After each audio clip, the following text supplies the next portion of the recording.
replacing Son a little bit earlier than I would have expected. See him come out in about the 60th minute today. But he did very well. He came on, got some chances. A different presence up there. I keep hoping that Son moves to the left. Get them both there. I still think you have a 9 and let Son come from the left and use his qualities in those ways, but that doesn't seem to be something that Bo has been thinking about. Yeah. Just a reminder that second place in this group will be playing second place in Group B, which we saw that is Canada's group. But all eyes back onto Mexico, because what a moment. And Bob, sometimes, you know, things ain't pretty, but it's about just getting the job done. 100%. Tonight for Mexico, when you think about top of the group and you think about what it means in terms of staying in Mexico for more home matches,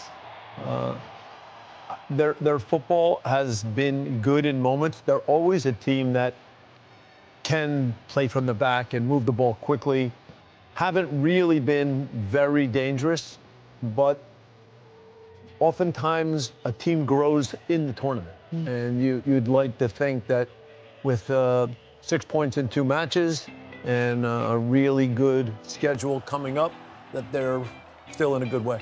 And to that point as well, having clinched the first place, getting people involved. You're going to see a lot of rotation for them, I would expect, in that third game. I mean, would you as a coach try and get a lot of players who maybe haven't featured as much involved in that third game, or you try and keep relatively the same squad that's played the first 2? It's a very good question, especially because the schedule in this World Cup games are further apart. And so you've got to look at how much time off.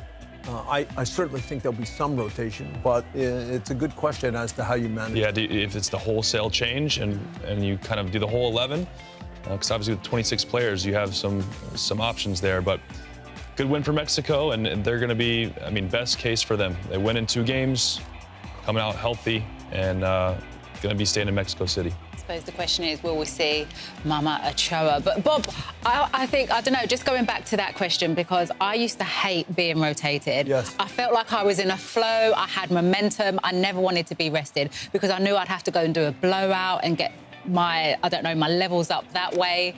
Did you have players come to, when you went to players like, right, I'm going to rest you for this game, did you have a player be like, no, I don't want to be rested? We had some real literally discussions the behind the scenes, and again, we made decisions that we thought were best for the group.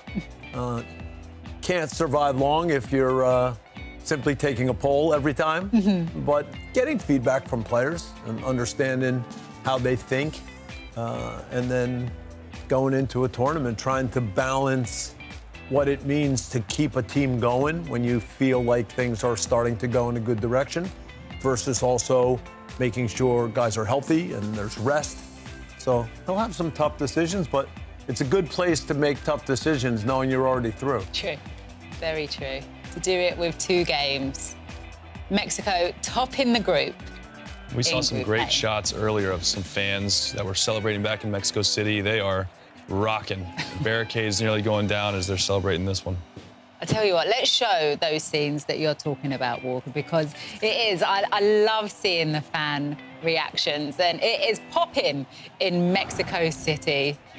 Here it is, even though the weather is absolutely terrible. It's not going to affect them. The football is bringing the sunshine for everyone. Is the umbrella for the rain, or is it for the beers that are flying? Oh, the beers, yeah, the tequila. It's just a layer of protection, I think, that umbrella. That's amazing. Celebrating the goal, and I'm sure Bob celebrating the huge save at the end of the game. Crucial moments. Yeah, Raul Rangel. Yeah. See, that is a huge moment in the match that affords them this